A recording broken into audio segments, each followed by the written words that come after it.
Yo, Casually Sheepy here. Today we're going to be looking at two different builds to defeat Maliketh the Black Blade relatively easily. So the first one is going to be Power Stanced Lances, and they're both going to be Keen infused. One of them is going to have Braggart's Roar on it, and the main hand one will have Beast's Roar. I also recommend using the Green Turtle Talisman, as well as the Spear Talisman, Millicent's Prosthesis, and the Claw Talisman, as well as a buff with the Thorny Cracked here to boost successive attacks, and the Stone Barb Cracked here, which temporarily makes it easier to stance break our opponent. So those are both going to be very strong options, and the last tier there is going to have a shorter duration than the other one, so just keep that in mind. You only have a pretty quick window.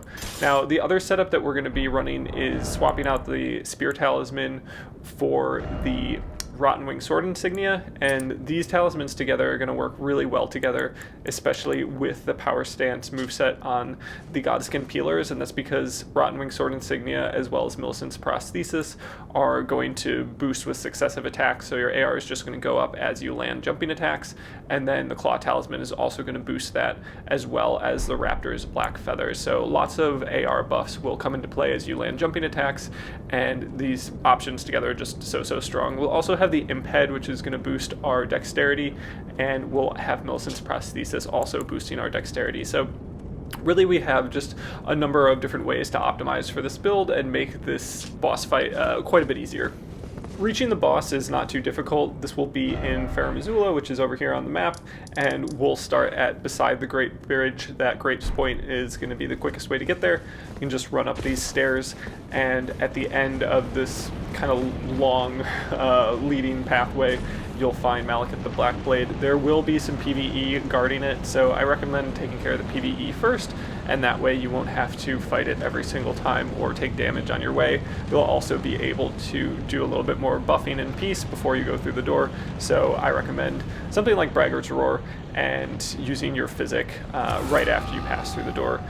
It's also worth noting that I'm going to be using the Blasphemous Claw, which kind of functions as a parry, so that can happen whenever Maliketh's blade has turned white, but we'll go ahead and jump into the boss fight and you'll see that live in action. Alright, so with all this buff stacking, this boss fight will be relatively quick, so we're going to go ahead and look at 3 different attempts.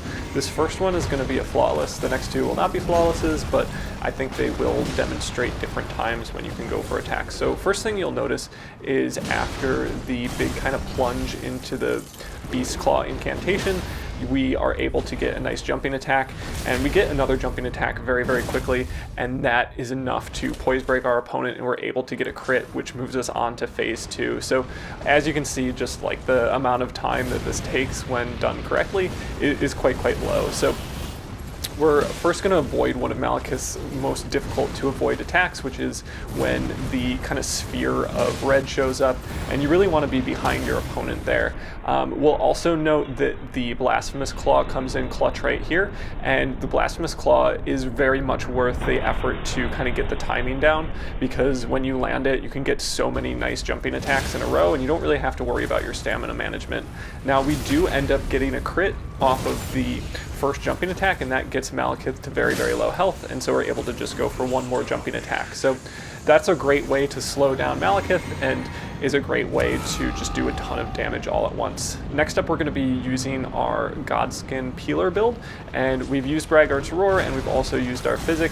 We're going to wait for good opportunities for jumping attacks, so that Beast Claw incantation is a great one. You dodge the first part and then punish the second part with a jump, and then we're just kind of running around trying to stay close to our enemy here, and this is another great one to punish, where he kind of does a sweeping motion with his dagger.